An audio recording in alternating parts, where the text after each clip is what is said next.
samedi 31 août 2024, le dernier jour du mois dédié à la jeunesse, a été un moment historique pour la ville-province de Kinshasa avec le premier sommet de présidents de la jeunesse africaine organisé par le Conseil national de la jeunesse en binôme avec le ministère de la Jeunesse sous le patronage du chef de l'État, Félix Tshisekedi. Salut à tous et bienvenue sur ma chaîne YouTube. Aujourd'hui, nous allons explorer un événement marquant pour l'avenir de l'Afrique. Le premier sommet de présidents de la jeunesse africaine qui s'est tenu à Kinshasa le 31 août 2024. Nous allons examiner en détail l'importance de cet événement, les efforts déployés par la ministre de la Jeunesse et le Conseil national de la jeunesse, ainsi que l'impact potentiel pour la jeunesse africaine. Préparez-vous pour une analyse de cette rencontre historique. Alors, vous devez savoir que le sommet de présidents de la jeunesse africaine est une rencontre sans précédent qui a eu lieu au centre financier de Kinshasa. Ce rassemblement a réuni les jeunes leaders de tous les continents pour discuter de défis communs et de proposer des solutions pour le développement de l'Afrique. L'importance de cet événement réside dans sa capacité de renforcer la coopération entre le jeune d'Afrique et la promotion des initiatives pour la paix, la sécurité et le développement de l'Afrique. Et pour l'organisation de cette grande messe, la ministre de la Jeunesse et Veille patriotique, Noéla Ayega-Nagato, ensemble avec le Conseil national de la jeunesse, ils ont joué un rôle central. Ces deux institutions ont souligné leur engagement envers cette tranche d'âge, malgré les obstacles rencontrés, y compris les tentatives de sabotage par certains jeunes. Mais malgré ça, le ministère de la Jeunesse et le Conseil national de la jeunesse ont mis le paquet pour l'organisation de cette activité en assurant le financement complet de l'hébergement de délégations africaines garantissant ainsi leur participation.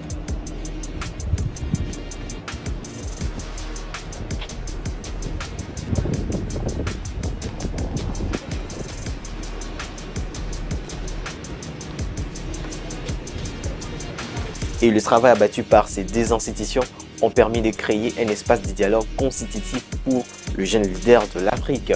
Et leur contribution a été essentielle pour l'organisation de cet événement majeur à Kinshasa et assurer sa réussite. Parce que j'étais là, j'ai pu assister à la volonté et la détermination de jeunes Africains qui ont décidé d'apporter leur contribution pour le retour de la paix en Afrique, particulièrement à l'est de la République démocratique du Congo, de contribuer pour la sécurité et le développement de l'Afrique.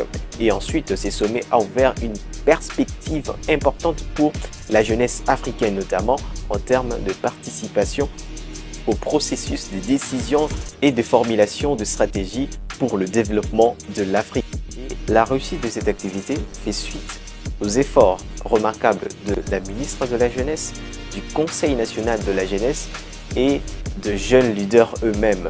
Parce que cette activité a jeté de bases influentes de jeunes dans les affaires du continent. Parce que j'étais là et on pouvait lire sur les yeux de jeunes qui étaient présents la détermination, la volonté de participer activement aux affaires politiques, enfin de contribuer au retour de la paix, la sécurité et de rassurer le développement de l'Afrique.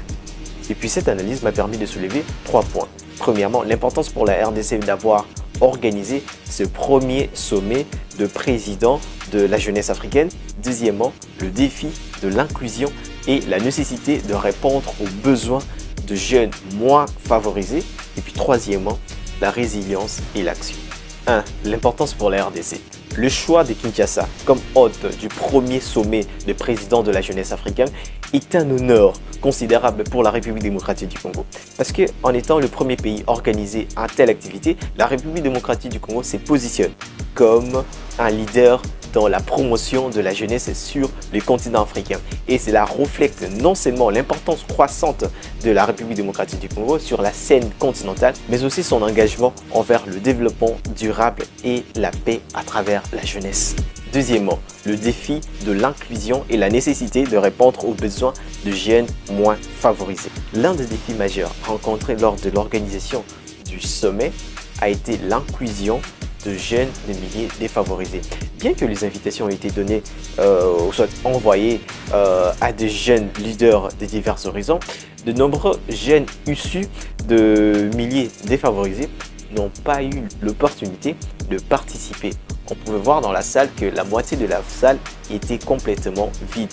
Alors, cela me permet de dire qu'il est crucial que la ministre de la Jeunesse continue à organiser des forums et des dialogues. Troisièmement, appel à la résilience et à l'action.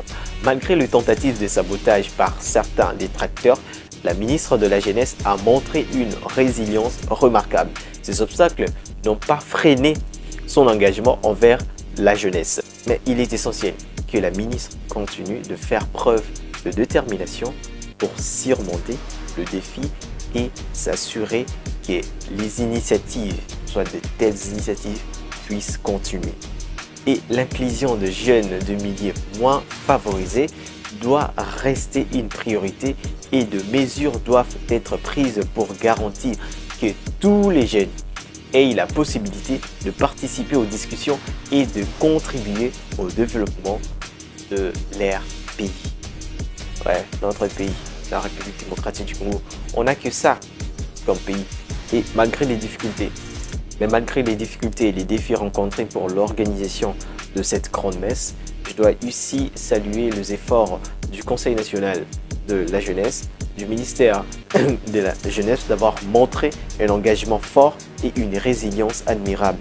Et pour que cet élan se poursuive, il est important de continuer à promouvoir l'inclusion de jeunes de tout horizon et de garantir que leur voix soit entendue. Merci d'avoir regardé cette analyse.